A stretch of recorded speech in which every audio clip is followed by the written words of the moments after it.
Hello students, आता आपण हा प्रश्न पाहणार आहोत.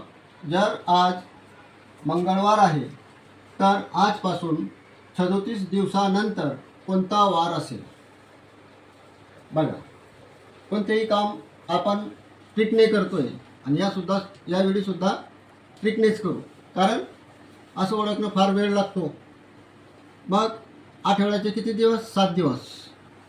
किती दिवसानंतर? 37 दिवसानंतर. याला 7ने भागून घ्यायचं. 7 5 35, उरले 2. मग आज काय आहे? मंगळवार.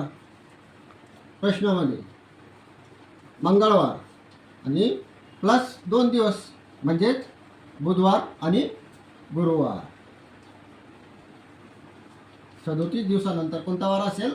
गुरुवार असेल.